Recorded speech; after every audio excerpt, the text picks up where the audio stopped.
Agora, em abril, teremos o concurso da Lanza, que é uma subsidiária da Petrobras. A banca organizadora será a Banca Sebrasp. Lembrando que a Banca Sebrasp tem uma dinâmica diferente da Banca Seis Gran Rio, que foi a banca organizadora da maior parte dos concursos da Petrobras e também já está contratada para a realização dos próximos concursos. Então, talvez este seja aí o último edital que a Sebrasp vai realizar de uma subsidiária da Petrobras.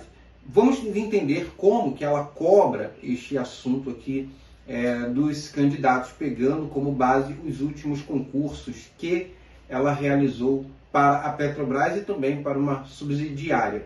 Você vai prestar esse concurso? Você já fez a sua inscrição ou você está dando mole, está marcando bobeira? Olha, se você vai prestar esse concurso para a área mecânica, tanto para nível superior quanto para nível técnico, o link do material do nosso curso preparatório está aqui embaixo na descrição. Então, vamos lá para a resolução de uma questão que caiu para a prova da Petrobras, concurso de 2023.1, cargo de técnico de manutenção da área mecânica. Lembrando, banca organizadora Sebrasp, como que ela gosta de cobrar as questões, né, dos candidatos. A dinâmica aqui é você marcar certo ou errado. Lembrando que aqui você tem três possibilidades: indicar se a questão está certa, errada, ou também deixar a questão em branco. É uma estratégia também que você pode adotar e você deve adotar para a sua prova. Vai por mim. Então vamos lá. Questão aqui falando sobre a parte de ensaios mecânicos. Com relação a ensaios mecânicos destrutivos e não destrutivos em materiais, julgue os itens subsequentes. Questão de número 87.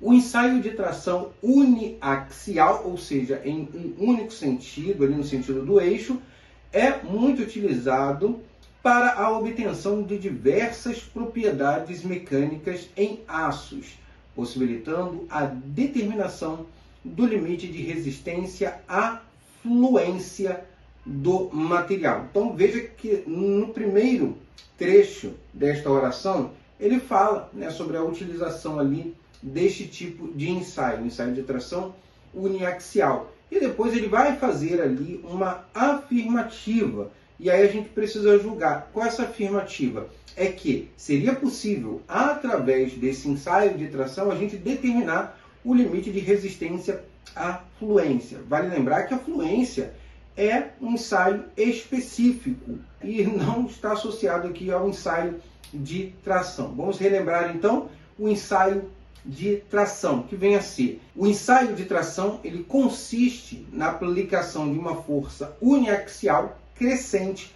no corpo de prova até a sua ruptura. Ele é um ensaio destrutivo, fazendo com que o corpo receba um esforço que tende a alongá-lo o máximo possível. E até para que você consiga mensurar ou medir todas as propriedades, isso é feito lentamente, né? Por quê? Porque se você aplica essa carga numa velocidade muito grande, você não consegue observar ou capturar algumas propriedades e o material se rompe antes do que deveria. Então é um ensaio lento. Assim, aumentando o comprimento e diminuindo a seção transversal. Sendo assim, nesse ensaio avalia-se como o material reage sob esforços de tração, analisando as deformações e propriedades como. Então, quais são as propriedades que a gente consegue avaliar aqui através do ensaio de tração? A gente consegue avaliar o limite elástico, ou seja, até onde eu consigo submeter o meu material a um determinado esforço, que eu retirando esse esforço, o quanto ele se deformou, vai voltar para o estado inicial.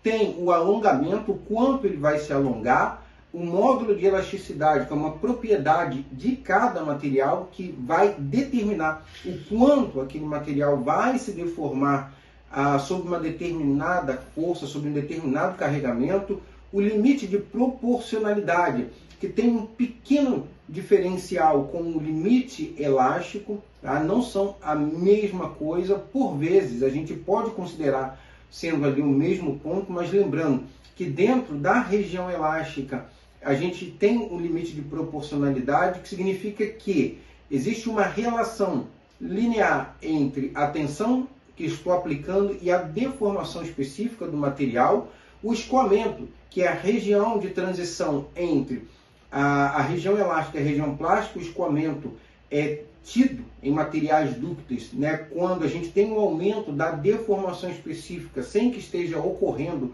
o aumento da tensão. Essa é uma característica da maioria dos materiais dúcteis. O limite de resistência do material, que não significa que o meu material vai se romper nesse limite. Na verdade, o meu material ele se rompe a um limite abaixo do limite de resistência, e isso ocorre por conta da redução da seção transversal, que é justamente ali caracterizado como estricção, o limite de ruptura do meu material, e a estricção, que é a redução percentual da seção transversal por conta da aplicação dessa carga. Então, o limite de resistência à fluência é verificado através do ensaio de fluência e não através do ensaio de tração. Então, em posse dessa informação, a gente indica que a questão de número 87 está errada. Então, é assim que você deve fazer na sua prova, no dia da sua prova. Agora, vamos para uma outra questão que também foi elaborada para a banca Sebrasp, desta vez para o concurso da TBG Gasoduto, concurso bem recente também, de 2023, para o cargo de técnico júnior da ênfase em gasoduto mecânica. E é dito o seguinte: com referência a compressores de gás natural do tipo alternativo, julgue os seguintes itens. Questão de número 55. Quando o gás começa a ser comprimido, a pressão não se eleva mais. Tá? Assunto aqui estudado dentro da disciplina de termodinâmica em máquinas térmicas. Veja, um assunto que, em tese, a gente se aprofunda lá para nível superior, mas sendo cobrado para nível técnico. Vale ressaltar que esse assunto aqui é muito cobrado para o pessoal de operação, mas está sendo cobrado agora também para a galera de mecânica. Então vamos dar uma olhadinha aqui, falando sobre os compressores de gás natural do tipo alternativo. Bem, são tipos. O tipo de um compressor volumétrico possuem ali um conjunto pistão-cilindro ou diafragma, onde o gás é aprisionado na câmara durante um ciclo. Tem o seu volume reduzido, né, por isso recebe o nome de compressor, vai comprimir, e pressão elevada devido ao movimento do elemento móvel. O elemento é o pistão.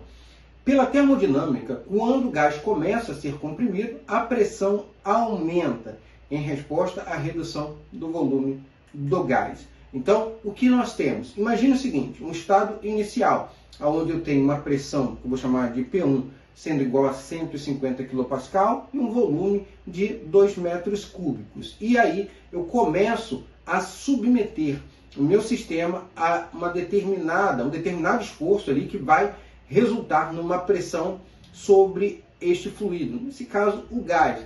O que eu quero? Aumentar essa pressão. Então, vou reduzir o meu volume. Vou empurrar o meu pistão ali, fazendo com que esse volume seja reduzido. E eu vou ter um segundo estado, que é P2, sendo igual a 200 kPa. Ou seja, aumentei a minha pressão e observe que eu estou reduzindo o meu volume e eu vou ter um volume final menor do que o volume inicial. Então, aí eu retorno novamente ao processo 1, fazendo com que assim seja caracterizado um ciclo. Portanto, está errada a questão de número 55, porque ele diz o seguinte: quando o gás começa a ser comprimido, a pressão não se eleva mais. Ele se eleva assim: estou comprimindo o meu fluido, estou comprimindo o meu gás, com a pressão ela vai aumentar. Na questão de número 56, continuando, né, com o mesmo texto utilizado anteriormente, é dito o seguinte, que na subida do pistão, o gás é comprimido com ambas as válvulas abertas. Né? Então, peguei aqui uma representação esquemática para que você consiga visualizar, né, como que se dá essa compressão do fluido. Né? Veja que o meu pistão, ele ora sobe e outra hora ele desce. Então a gente consegue observar que, através dessa representação, que na subida do pistão o gás é comprimido com ambas as válvulas fechadas. Isso ocorre por quê? Porque se pelo menos uma das válvulas estivesse aberta, não seria possível existir compressão. Então as válvulas, uma válvula se abre quando o pistão está descendo, justamente para que o fluido adentre ali a câmara, onde vai ocorrer ali a pressurização do fluido. Quando o pistão está subindo, as válvulas estão fechadas e aí o pistão vai empurrando esse fluido, vai empurrando esse gás contra as paredes, vai comprimindo e a pressão vai aumentando, até que chega um ponto que, obviamente que isso é ajustado, que uma pressão vai ser tamanha que uma das válvulas ali vai se abrir para que o fluido consiga sair. Então, está errada a questão de número 56. Justamente porque eu expliquei aqui embaixo. Se pelo menos uma das válvulas estivesse aberta, não seria nem necessária ambas. Mas se uma estivesse aberta, já não seria possível ali haver ou existir compressão.